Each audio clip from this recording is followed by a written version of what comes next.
Welcome, everybody. Hi, Nazi. Nazi is here. Nazi works with us also at the center. There's Pune and Peter and Farhad, Nazi. Welcome to our audience. We are delighted to share this day with all of you. It's been kind of an odyssey. My name is Persis Karim. I'm the director for the Center for Iranian Diaspora Studies. And there's a few people still coming in. Ariana or Nick, can you please let them in? So I wanted to tell you all a little bit about the film that you're going to see and how it came to us at the center. 2 years ago, when the Soleimani assassination happened, I was interviewed on a number of news sites, including CNN. And shortly after that, I got an email from Peter Stein, who's with us. Raise your hand, Peter, so people know who you are. And Peter said, hey, I saw your interview on CNN. I just wanted to introduce myself. I have a film that my mother made about Norouz, and I regularly come to the Bay Area and I'd love to share it with you. So Peter very generously met us at the center, and Nazi and I got to see it. And we were totally fascinated, not just by the film, but also by the story that Peter told us about his very fond memories of the Rahnama family who lived next door to him. Was it Washington Street, Peter? It was, no, it was Walnut. But the embassy, the consulate was on the corner of Walnut and Washington. That's right, yeah. So he shared the film with me, and then COVID happened. And I later reached out to him and said, you know, that movie is really fascinating and it's such a piece of history, and I would love to figure out a way to share it with other people. And he very graciously offered to donate it to the center's digital archive project. And because it was made in 1961 and was sitting in a tin film canister for 4 decades, I decided to see if there was a way that we could restore some of the color and sound qualities. So last year, we sent it off to a lab. There aren't very many labs that do that, but they did it. And so we've restored the film to its somewhat great glory. And it's fascinating for people who live in the Bay Area to see this, because it's really a document of also the earliest Iranian community that both came here and eventually many of whom would settle here because of the events that took place in Iran. But the best part about today is that I get to introduce you to 2 of the family members from the Rahnama family and Peter himself, who we had a reunion on Zoom last year. And this was a little detective work for me.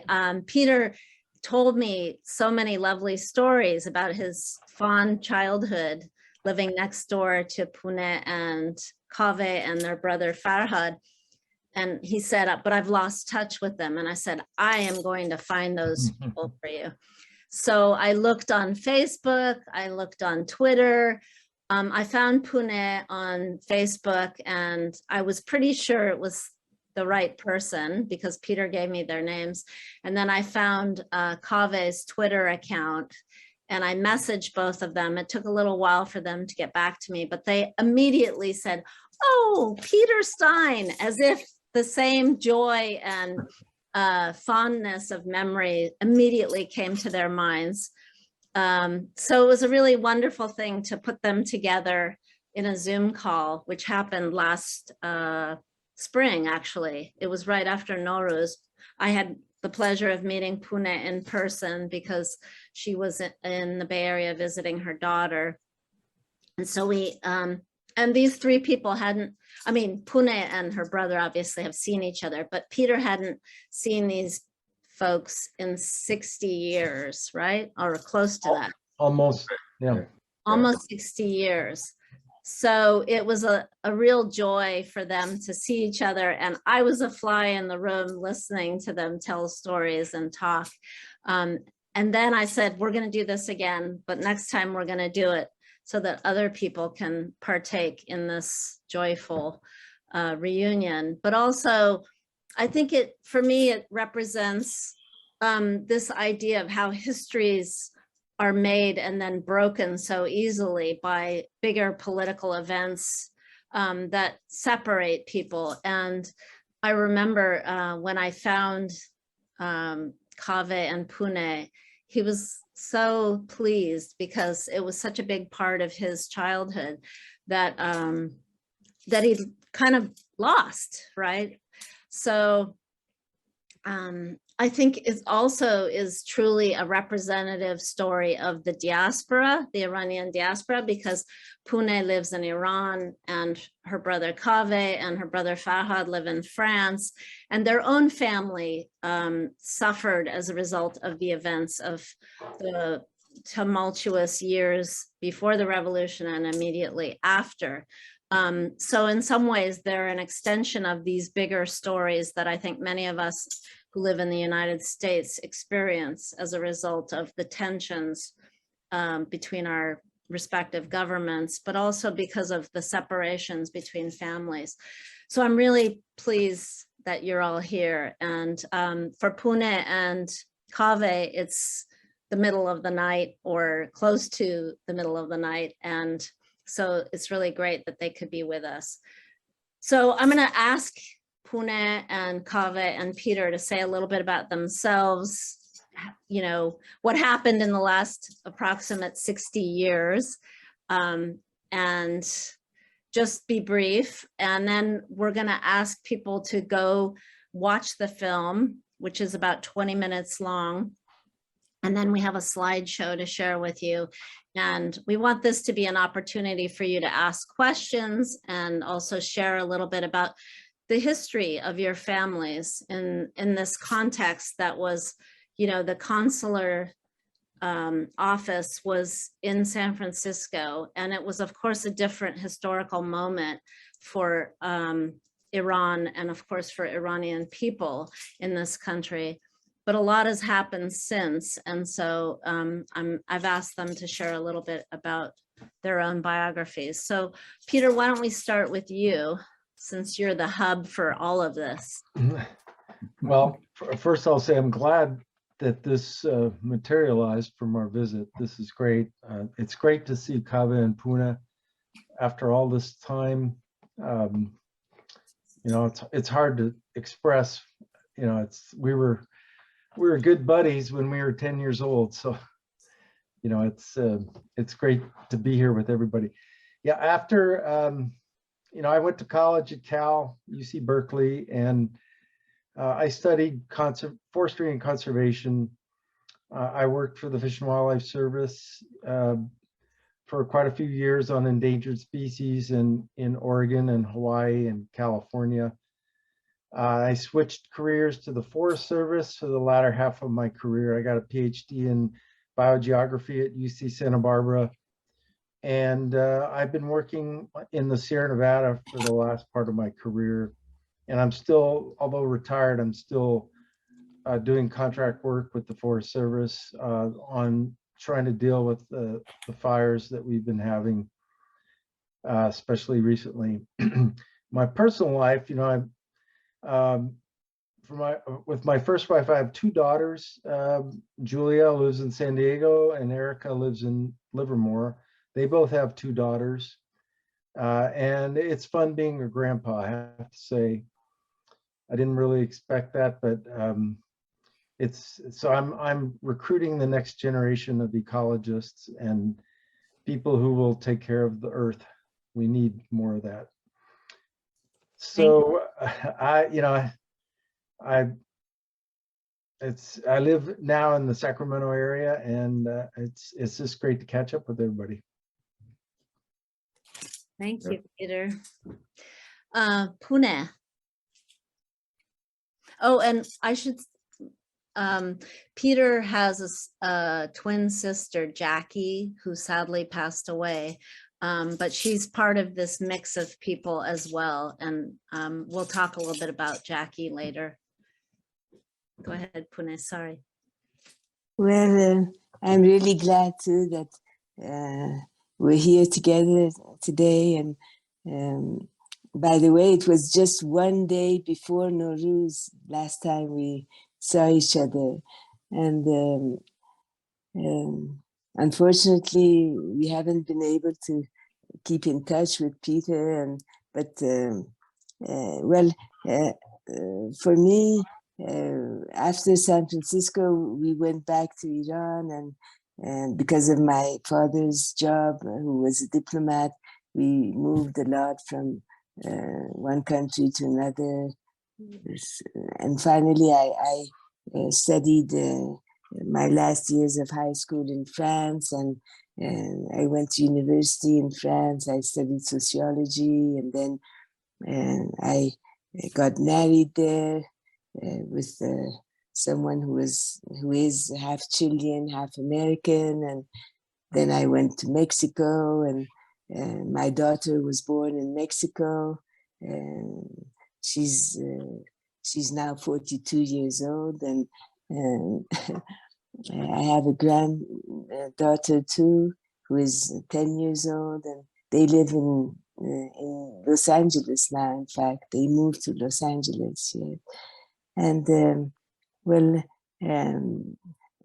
I worked for the United Nations for a while. I went to Africa, and then I had a mission in Honduras and Guatemala. And then I switched my career. I became a yoga teacher, meditation teacher, and for many years, I just, at the age of 35, I decided I wanted to go back to Iran. I was just, tired of not knowing where I'm coming from and where I'm going to, I had been traveling too much, and my mother was still in Iran, and so I went back to Iran, and I stayed there almost for the rest of my life, until now. But because of my family being most of them outside of Iran, I would just travel every couple of years to France, basically, and America, after my daughter went to study also at UC Berkeley. And she's a landscape architect, in fact. I think that's all. I don't want to be brief. And I'm very sad about the fact that Jackie is not here. I couldn't imagine that she wasn't here, but this is life. Yeah. Thank you. Thank you, Pune. And finally, Kaveh Radnama. Well, I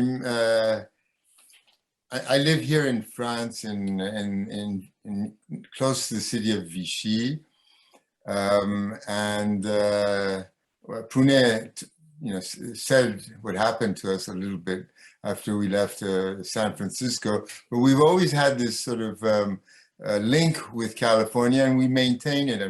Pune's daughter is still there, and I was a resident in California until not very long ago, and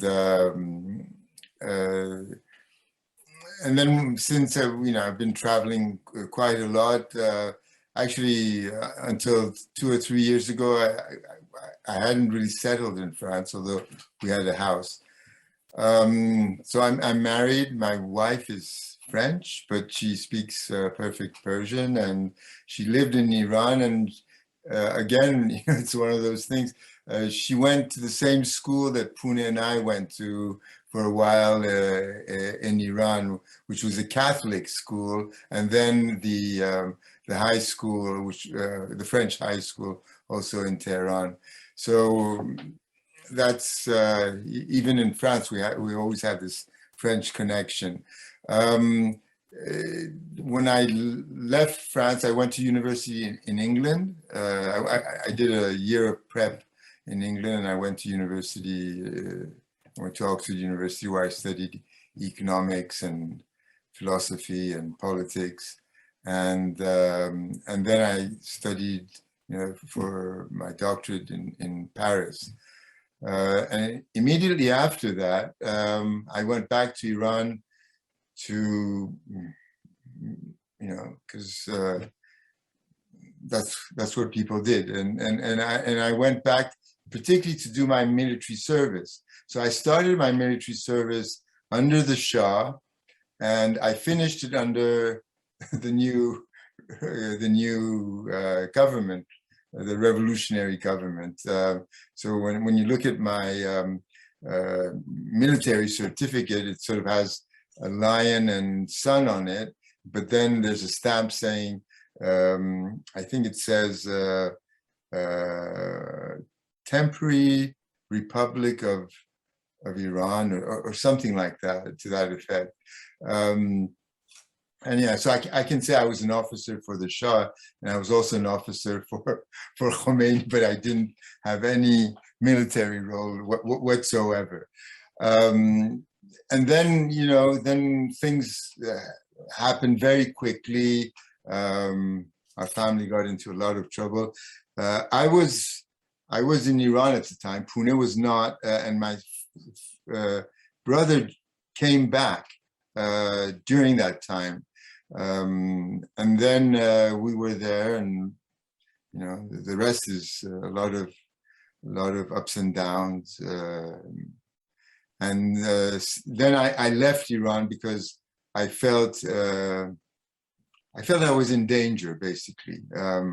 Our mother had been imprisoned, and our belongings and houses and everything were taken away.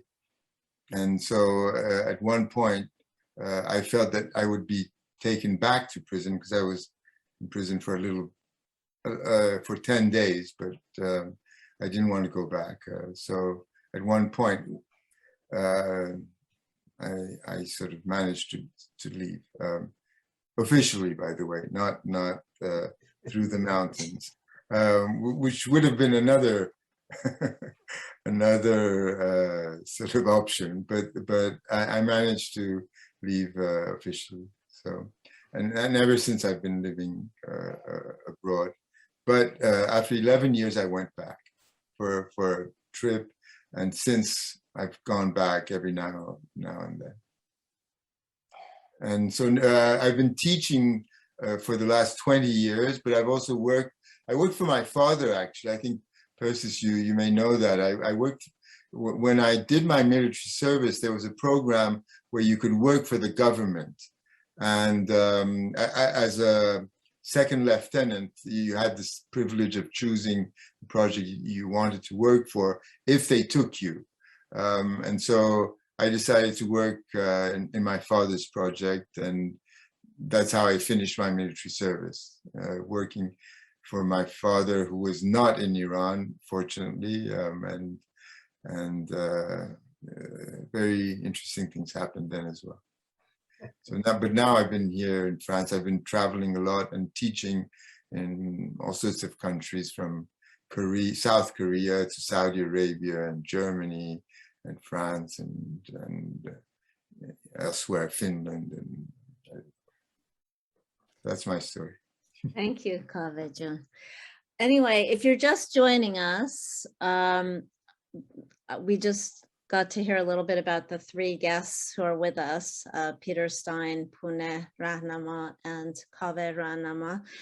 And I want to say that the film that you're about to see, which is called Norouz Spring Festival, was essentially, I think, commissioned by the Consulate in San Francisco, and with the kind of, I think, express purpose to educate people about Norouz and its significance for Iranians. And featured in the film are a number of people who were at the time students. And after we have the opportunity to see the film, you know, I'll ask a few questions about the film maker, which is Peter's mother. I neglected to say that his mother was a very interesting woman who was quite ahead of her time, and made this film. And maybe we'll talk a little bit, Peter, about how your mom got this project, because it wasn't very common for women to be filmmakers at all, never mind of such an unusual project. So after we show you the film, we'll talk a little bit more, and I have a slideshow of some wonderful photographs that Peter has shared with us about that time, that are both historically significant and personally, I think, significant to all the people here who are with us.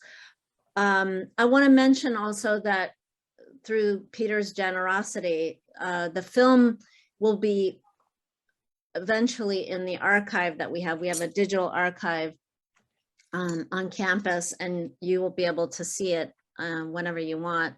And some of the ancillary materials, like the photographs that you're going to see, as well as this conversation, will become part of the archive as well. And these are people who have a very interesting history. So I encourage you to learn as much as you can, because they, in some ways, both represent and don't represent the history of the country of Iran, but also of this very unique moment that we had when Iran and the United States were friends. We also are featuring this film as part of our documentary, The Dawn is Too Far, Stories of Iranian American Life, which is a production that the center is making with the Documentary Film Institute on campus. My colleague Sumia Behrens and I have been working on it the last 3 years. We're hoping to finish a year from now. It will be out, and it's a documentary about Iranians in the San Francisco Bay Area. So the other great thing about when people give you archival material is that it becomes very useful when you're trying to tell a bigger story. So without further ado, I want to mention that we hope you'll come back after you see the film, because I think you'll have lots of questions. And we wanted this to be a kind of reunion for Pune and Kaveh and Peter, but also for you to learn something about this unique relationship that these people had that, you know, suddenly stopped and now has been resumed in the 21st century. So. Can I just say one word, Persis? Yeah, I really want to thank you and Peter. I mean, I didn't because if some people don't come back, I just wanted everyone to know how grateful, you know, we all are for what you've done, and Peter as well. And it's I don't know what words to use to express, you know, my gratitude to both of you, and to the fact that, you know, I've seen Peter again after all these years, because he was a very, very dear friend, you know, in our childhood, and it's wonderful that this is happening. Thank you. Okay, without further ado, if you've seen the film and you want to resume the conversation with us, please join us and turn your screen on so we can see some live bodies. And then we're going to talk a little bit about what you just saw. I'm going to ask people to stay muted, and then if you have a specific question, we'll either you can type it in the chat and I'll watch it and announce it. I see there's some comments. Somebody said delightful time travel after watching the movie. We're keeping, just so everybody knows, you'll be able to watch that film for 2 more days. With that passcode, we might end up taking it down because we want to put it on our archival site eventually, but you can watch it. I wonder if we could start by asking Pune and Kaveh and Peter a little bit about what it's like to have seen this movie in 2022. We figured out that it's 61 years ago that the film was made by Peter's mother, Marie-Louise Stein. And that's a long time. And a lot of things have happened in the world, and a lot of things have happened in the Bay Area. So I just wonder if you could give your impressions of having seen the film after a long period and being in the film. Let me say also that the people with us today were actually in the film itself. So they're not only observers, they're participants. Pune. Well, I didn't see the film just recently, maybe a year ago, because my father had a copy of it. But going back to my childhood and all these great memories of being together, and also what it came to my mind was how different, it is now for Iranian children who live abroad. They often they don't have a community of, at least for my own daughter, I see that my grandchild, she doesn't have a community of Iranian friends and family, to share all these great moments of Norouz and other, festivities that we have all together. And for us, it was so great, being with other Iranians, and although we used to speak in English when we were the three of us together alone, but my parents would tell us that would have us speak in Farsi when we were together during lunchtime or dinner time. And this was I see Iranian children who don't even speak English, Farsi anymore. And this, for me, it made me feel very sad about that, that losing the identity of what, this was something that came back. Yeah, thank you. Peter or Kaveh? For me, I saw the film, I think, today or yesterday, so it's still very vivid in my mind, and I was surprised that I didn't see much of a difference in terms of what I remembered from the film. Although the colors, I think, thanks to you, were brighter, and I'd forgotten that my father had more of a British accent when he commented the film than he had, later on. But that's a sort of anecdotal comment. But it was moving to see everyone, ourselves as children, but also a lot of the people that later on I saw as older people in Iran and who had positions. But perhaps what struck me most was the fact that, one day Iran was like that as well. And now, when you go to Iran or when you talk to people about Iran, they have no clue that there used to be, anyhow, an Iran, because that's not all of Iran, of course, this film. It's, probably well-to-do sort of people who could go to the US and study, but still, I seem to remember that Iranians made up the first foreign student population in the US until not that long ago, but before the revolution. I think I remember 70,000 Iranians were studying in the US at some point. I mean, correct me if I'm wrong, but sorry?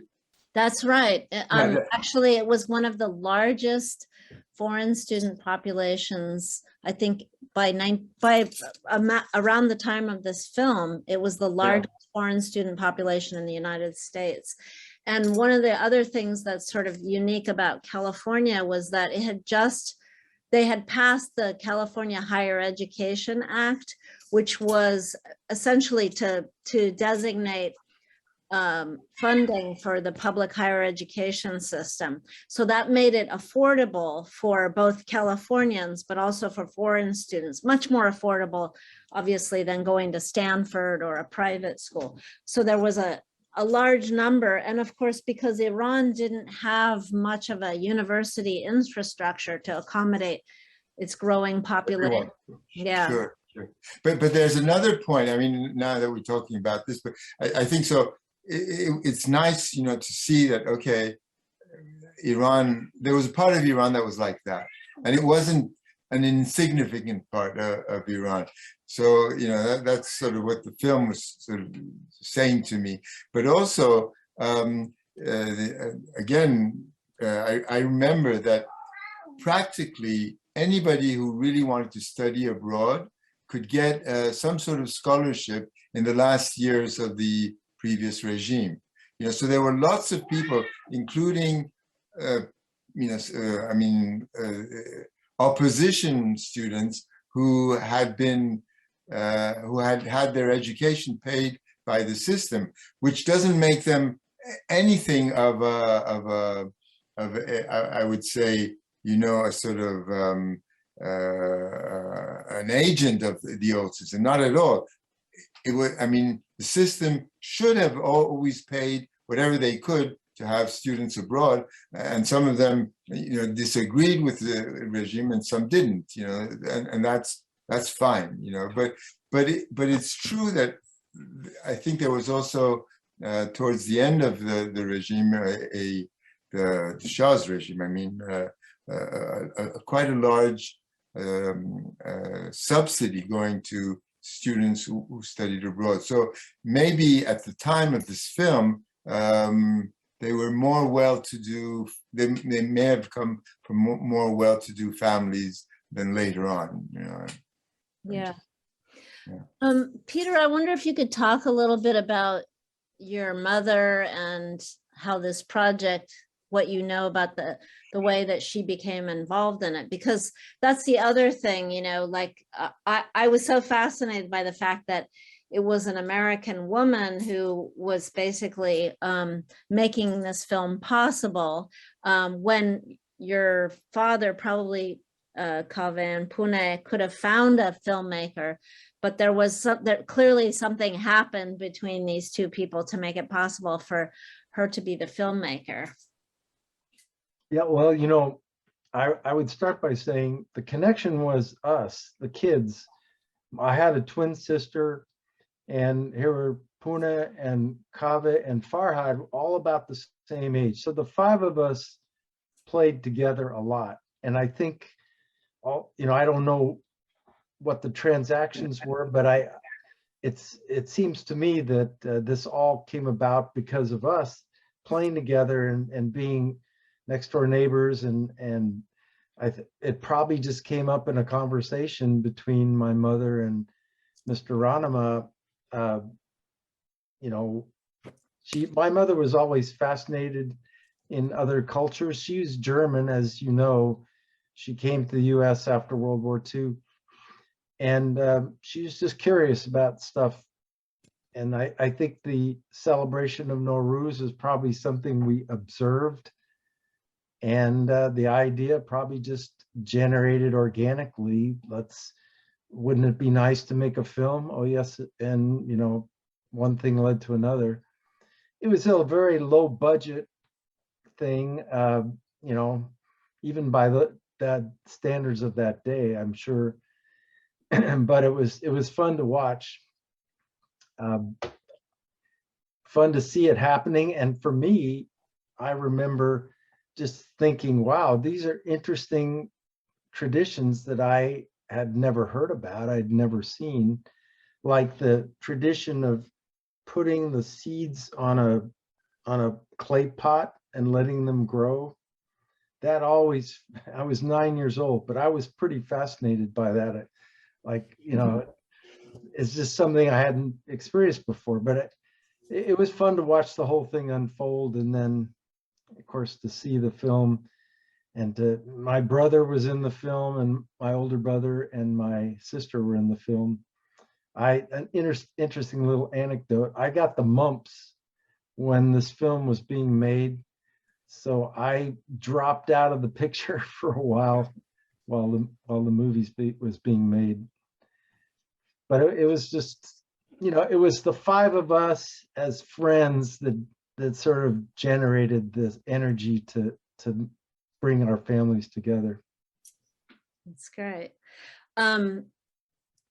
Ariana, maybe we could show the photographs that Peter gave to the center. Are you there, Ariana? Okay. So this was the film canister that Peter gave me. And I just wanted you to note that it has a different spelling of Norouz, Neroux. And then this was Peter when he handed it off to me. We met and went for a walk out in by the American River. And then these are some of the photographs that Peter very graciously scanned and sent to us to include in the archival collection. And if you want to say anything about who's who, Pune or Kave, I recognize your mother sitting on the floor because she has the white streak in her hair. That's right. Yeah. Because, and the funny thing is in a description in the San Francisco Examiner, they describe her as a very beautiful woman and who has this very distinctive shock of white hair at the front. So I knew right away that was her. And well, the lady on the left is the one who I think dances in the film. Yeah. You know, and I remember even as a child, I found her dance, you know, so beautiful and gorgeous. Then I'm not sure who the head behind my head is. That's my mother. That's my mother. That's your mother, yeah. Oh, yes. Right Yeah. here? This one, you mean? Yeah. Yeah. Yes. Okay. Yeah. So that's Peter's mom, Marie Louise. And then And Kaba is right in front of her. And Yeah, Farhad that's right. to the right. is this your brother Farhad? Yes. Okay. The one you know, just beside, well, underneath the lady with the glasses. Okay. Yeah. And then This I'm is- not This is your who this other child is. I don't know. It's Yeah. okay. You don't have to. It was a long time ago. Yeah. And I presume these two gentlemen with the camera are the crew Right. back in the day when people actually had those old style cameras. Yeah, and that that's- was essentially it. It was the three of them, my mother and the two men who guys. dealt with photography and sound. And my mother was, I guess, basically the director. Okay. All right, the next slide, please. And this was a piece I found in the Oakland Tribune. Maybe Pune, can you say a little bit about your mom? Because her name was Mariam Etemadi before she met Majid Rahnama. But She seems like a very interesting woman. And when she became the consular general's wife, she hosted a number of interesting gatherings, parties, events, including an event at the Palace of the Legion of Honor to commemorate the 100th anniversary of the translation of Omar Khayyam's Rubaiyat. But I thought maybe it'd be interesting if you told us a little bit about her. Can you go to the next slide, Ariana?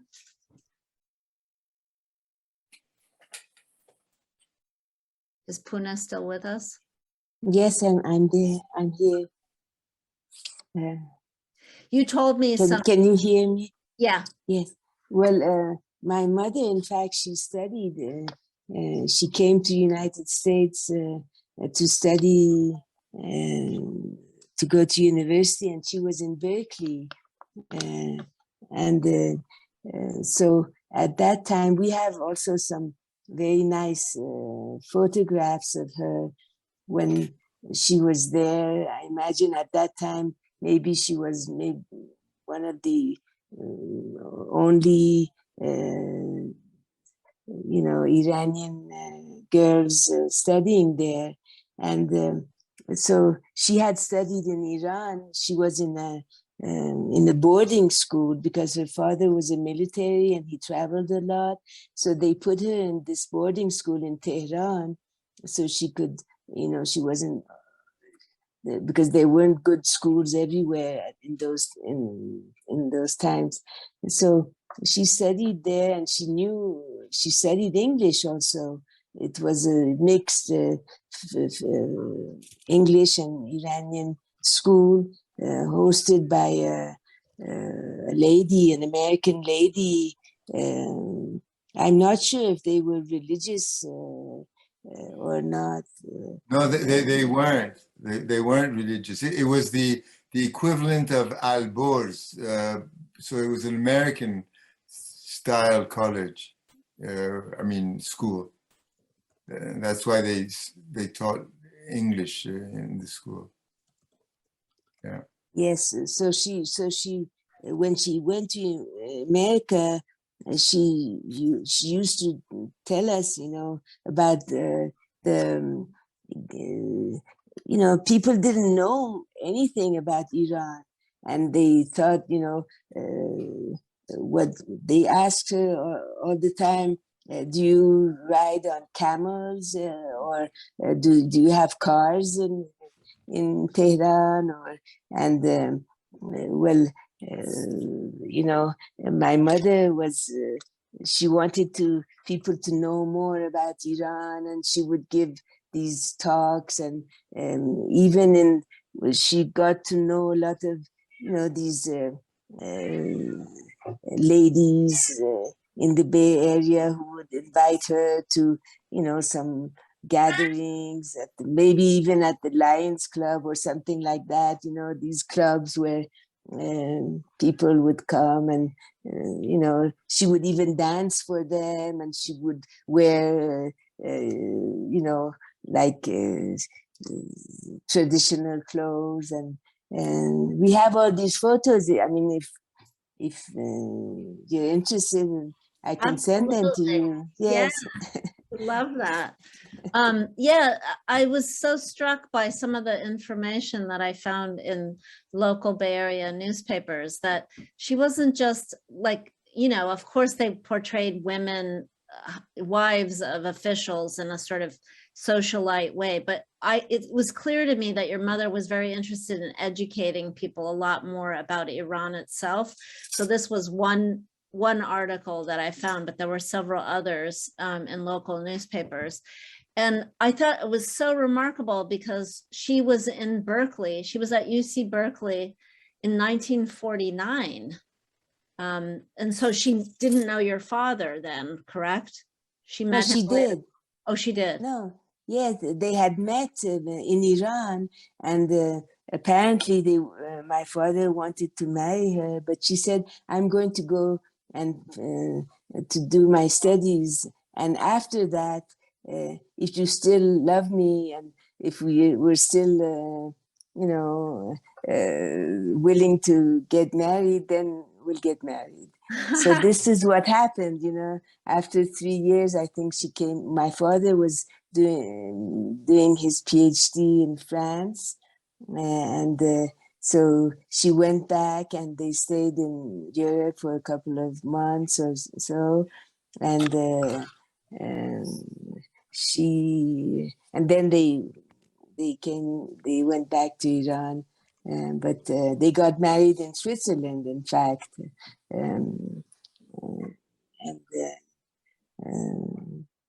They drove Well, back to. They drove They back. drove, yeah, they drove back to. My mother had an American car that she, you know, sort of took to France, and then they drove that car to Iran. Very interesting. Yeah. Ariana, can you switch to the next slide, please? This is Peter's sister. mother, Mary Louise Stein. And Peter told me that his mother was very interesting and that she had lived in Germany during the war, during the Second World War, and actually got out right around the beginning of the war, I think, and that she had written a novel. And I found a copy of the novel. And Peter, did you get it, by the way? Yes, I did. Thank you. It doesn't have anything on the cover, but I started reading it. It's in German, so this is really going to test my German ability. Thank you very much for sending Oh, it. you're so welcome. Anyway, to me, it was just so fascinating to see these very interesting people, but especially these very interesting women who struck me as quite ahead of their time, both of them. So that was the other thing that was very important to me about this project, was that I got to know something about these two women who were quite ambitious in their own right and, you know, made things happen. So next slide, please, Ariana. This is Majid Ranama, their father.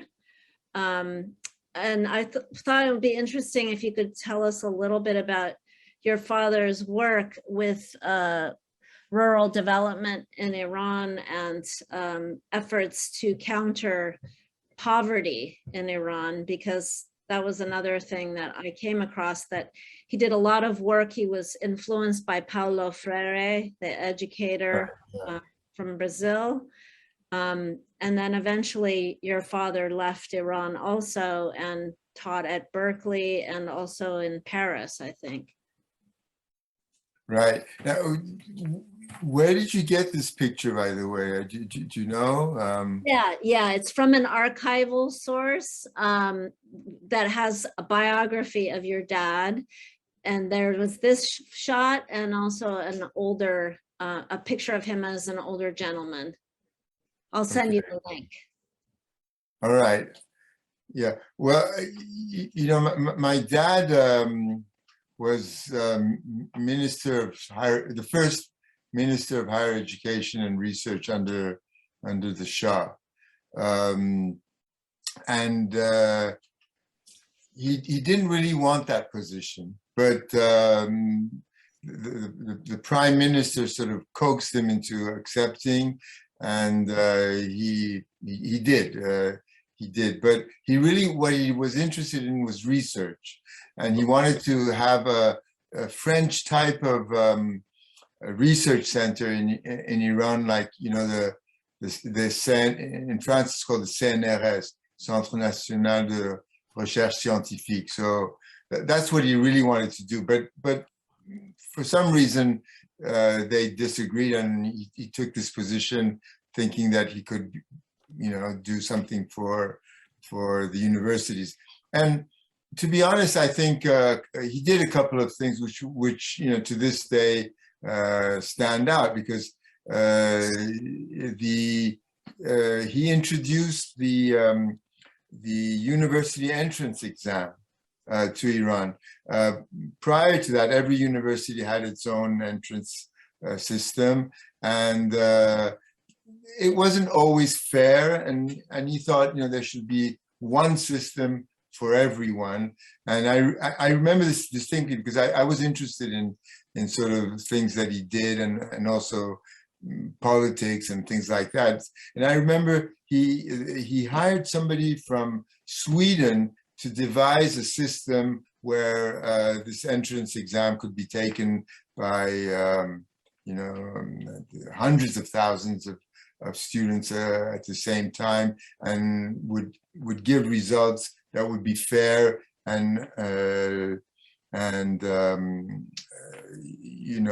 objective.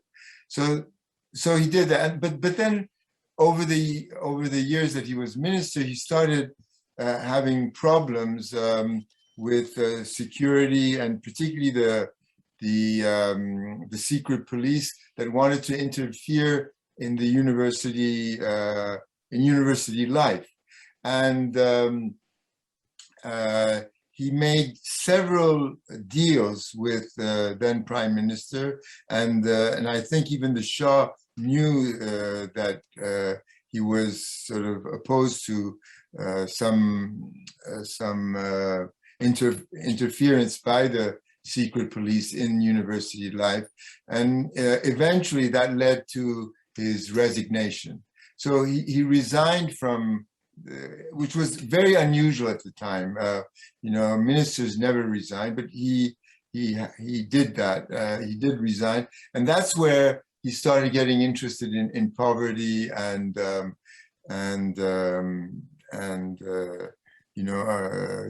rural development and things like that. Because he had this UN background where he had worked at the UN, and before going to San Francisco, we used to live in New York, and when we were in New York, my dad was at the UN.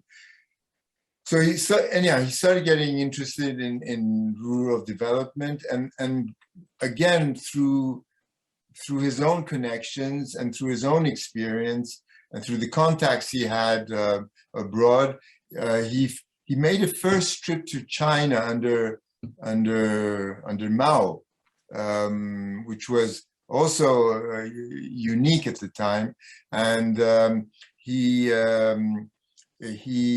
visited the medical setup in China, including the barefoot doctors, acupuncture, and we have films of that. And he came back with this idea that you don't really have to be a doctor to treat a lot of the medical problems that let's say normal Iranians have. You can still prevent, and you can still treat a lot of simple things that are very widespread. And that was his basic idea towards development. What can we do at the grassroots level that can help people in a significant way? And so he took the same approach for education, for health, and for agricultural development, and even infrastructure, road building, bridge building, and so forth. And he got the permission to do a very, very unusual project that was sort of cut off from the rest of the executive setup, let's say. And in an area of Luristan, he developed these ideas without much intervention, I would say, with very little intervention of the central authorities, to the extent that, people, criticized it, but, they were saying, what's going on here? Why does a country that sort of is betting on technology and oil revenues and one of the biggest armies, in the world, why is this happening parallel to all of the other stuff? So that's maybe in more than a nutshell what I think he was thinking and doing it in Luristan. Thank you. That's very interesting. Let's go to the last slide. Oh, sorry, not the last slide. This is, Oh, Yeah. do you want to say anything about it, Pune? Peter, we were wondering Yeah. why weren't you in the same class as Jackie? That's a good question. I don't know. I was probably, maybe I was sick that day or something. Who knows? But yeah, I should have been in there. But do you recognize Jackie? Yeah, yes, of course. The third she's one. the third on at the bottom The- from the Yeah. left. Third Yes. from the left. Yeah, they Right. recognized before you came on, Peter. Kaveh recognized her right away. So this is Peter's twin sister right here, Jackie. And then this is Pune right here. Right. And And Madison's you know, it's quote. funny. You'll appreciate this. I'm looking at trying to recognize some of those people I still know. We just are about to have our 50th high school reunion from George Washington High School in San Francisco, where I went. And there are some of the people in this picture are people that graduated from Washington, and I'll probably see in May when we have our reunion. Well, you have a story to tell them. Yeah. Next slide, Ariana, please.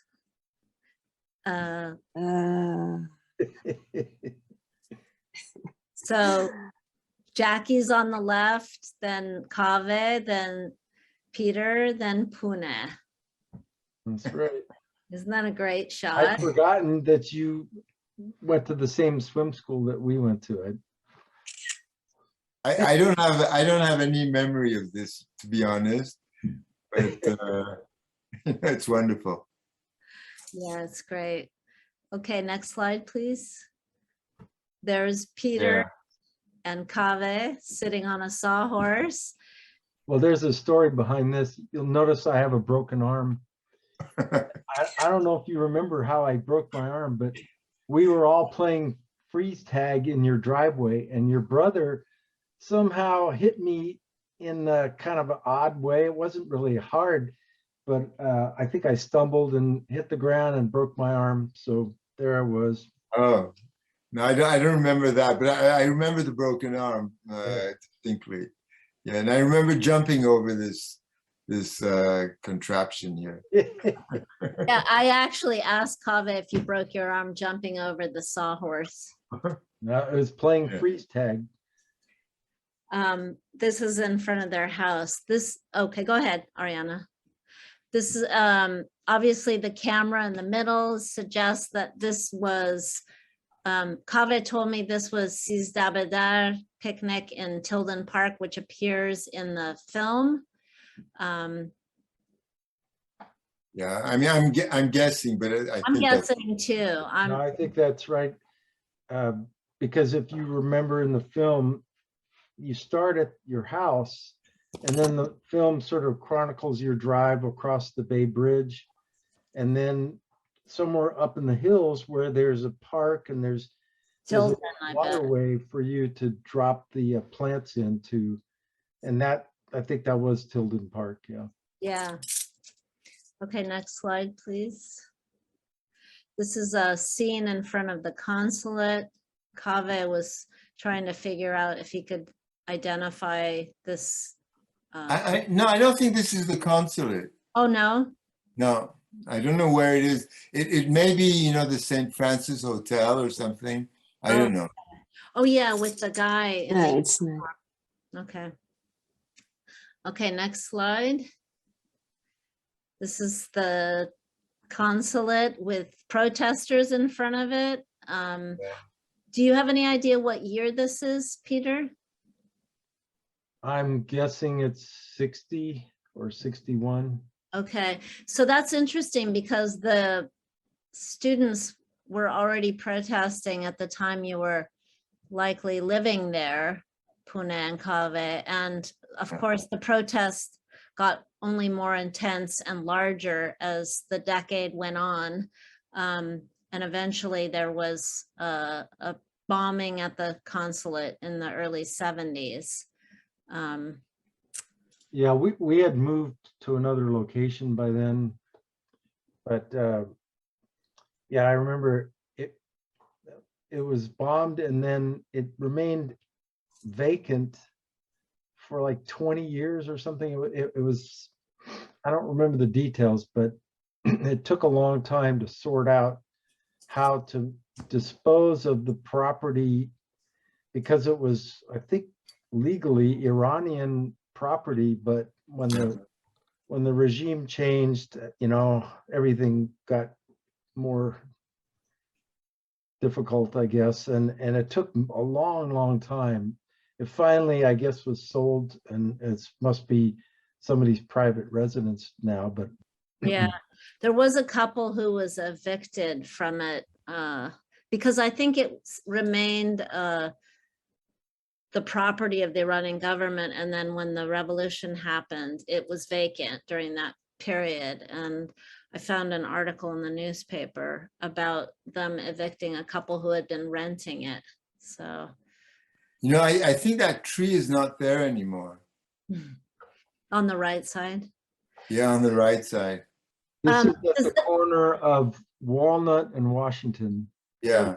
Shopwood, I can see my room. You know, my room was at the top on the right, the two windows on the right. Yeah, right there. That was our room.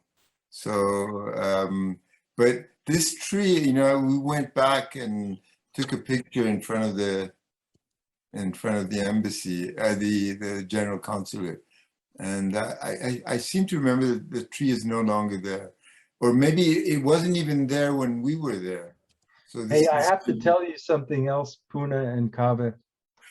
You remember the neighbor on the other side of our house, Billy? Yeah, Billy and Bob. Billy and Bob. Billy still lives in that house. Whoa. Oh, yeah. Yeah, I found out that he's a pediatrician. Yes, he became a pediatrician, and I guess the children inherited the house, and he ended up buying out his siblings. So he still lives in that house today. Okay, well, next time I'm in Yeah. San Francisco, I'll knock. Yes. You remember their dog, Sam? Yeah, the little Cocker Spaniel. That's right. That's right. Yeah, I remember he was kind of mean, and I had to stay away from him because he bit people. Yeah. Next slide, Ariana. This is a picture that Peter also gave us of early student activists in front of the consulate with their signs. Okay, and then I think we have a couple more slides. Yeah, this is an article from the San Francisco Examiner about a later film that Peter's mother made called 1159. And we're going to move forward to the last slide. This is a picture of their father and a publication that was published in France. I wanted, sorry, go ahead. I hadn't seen your father or any pictures of him since you lived next door to us. So it's great to see this.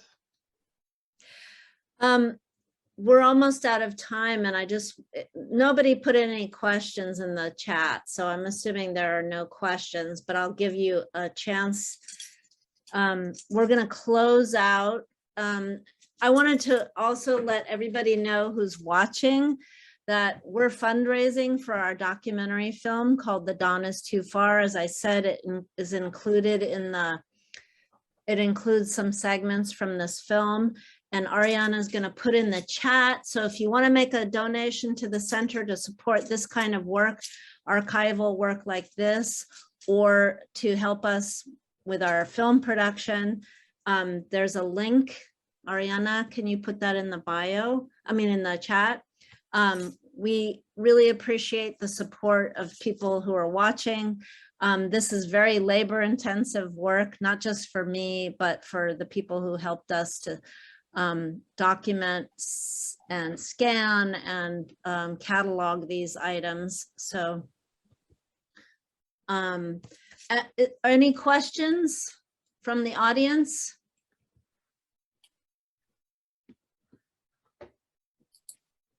Ariana, are you still there? Yeah, is this going to be available to the general public? Can we forward the film to other people in general? You can watch it for 2 days with the password. We're going to change the password because we need to download it to our archive. And it's going to live permanently on our archive site, which Ariana put in the link. Ariana, are you there? I'm not seeing anything from you. Yes, I already put it in the chat. Oh, okay. So she put the archive link in the chat. She can do it again for you. And yes, you can share it, but we hope that you support us in sharing these things with you. So I'm going to ask again for people to support our archival work. We're building a digital archive of Iranian Americans, particularly in the Bay Area. And we're also open to receiving materials, although we don't take just anything because it's a digital archive. But we're trying to tell the story of Iranians who live and work and make their homes in the Bay Area, but who also share a history with Iran as well, or a history of immigration. Right now we have some items in there, including archive of Darvag Theater Group, which was started in the early 1980s, and a few individuals. But this is very important work because we're in danger of losing these histories if we don't document them. So this is why this was so much fun for me to sort of shepherd this with the help of Pune, Kaveh, and Peter.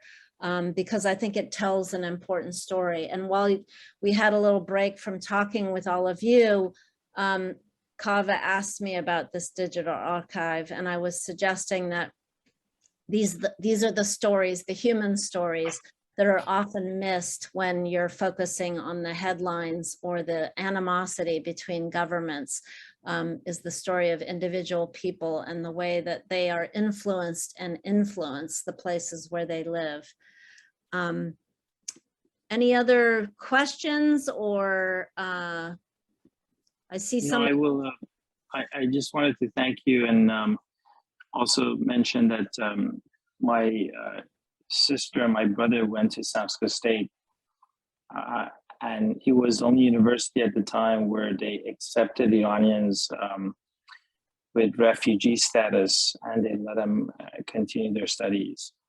So I don't know if you know this or not, but in 1979, there were a whole group of Iranian students that got into SF State with no documentation, and the university shielded them from ICE raids.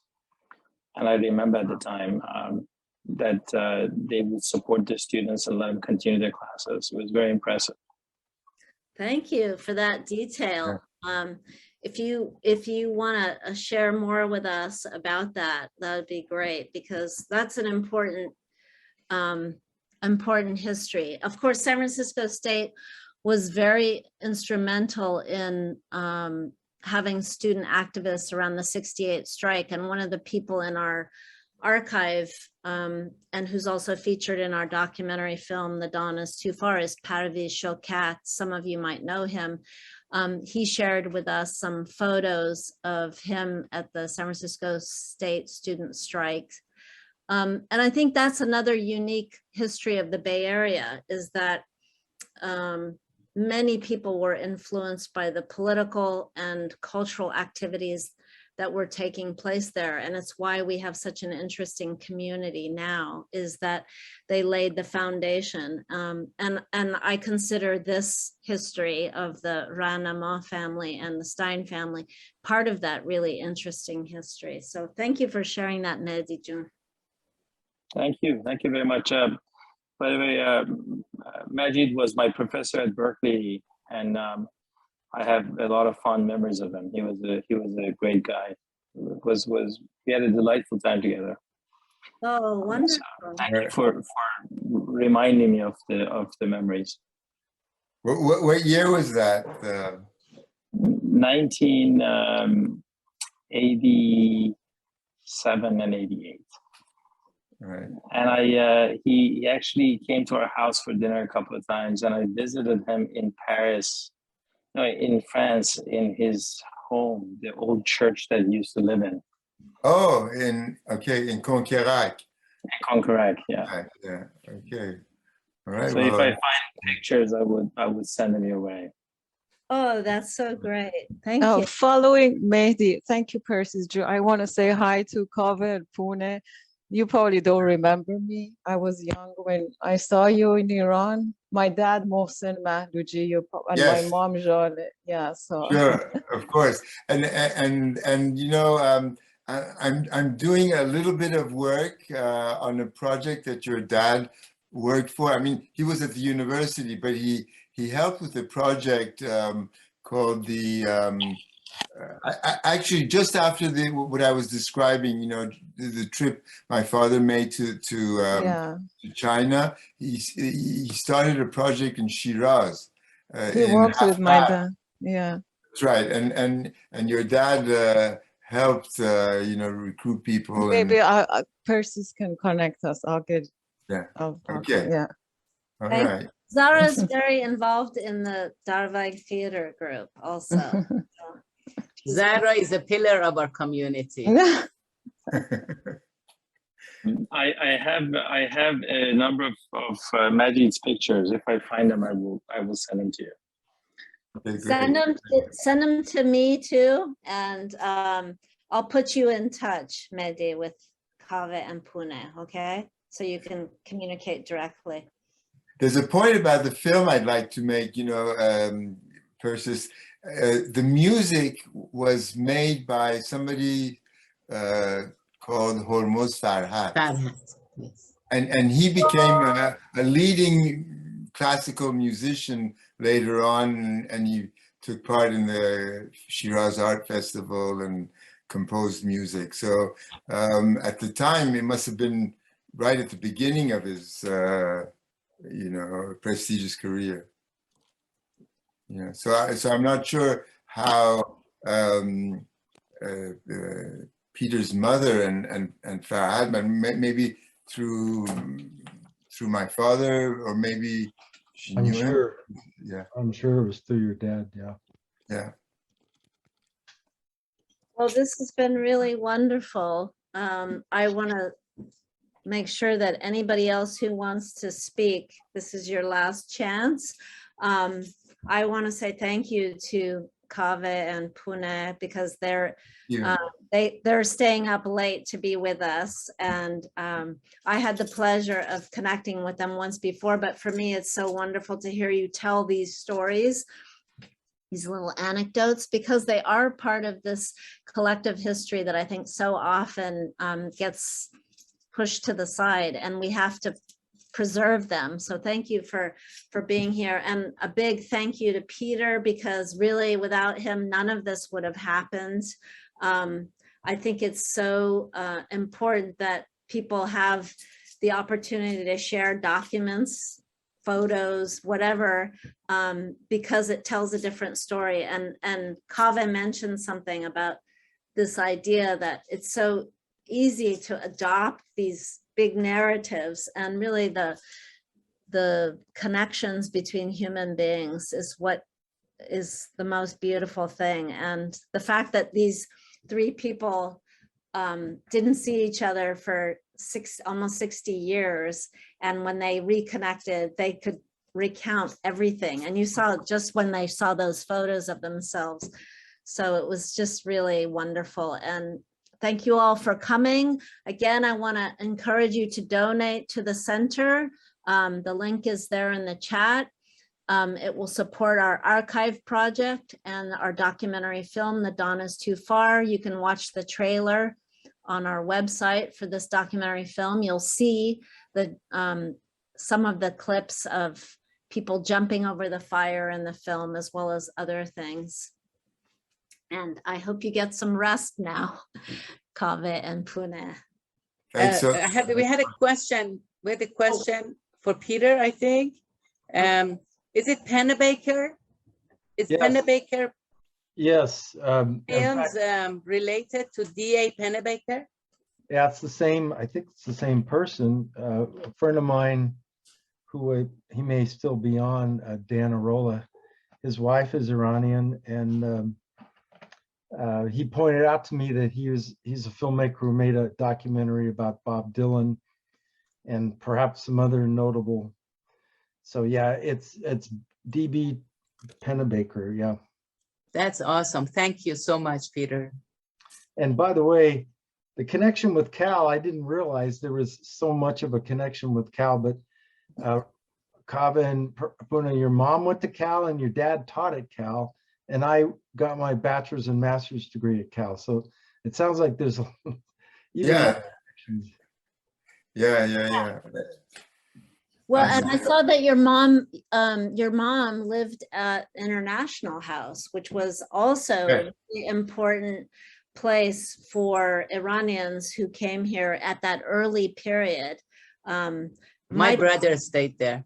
Yeah, lots of Iranians lived in International House and became friends with people from all over the world, because it was quite a popular place for people to live.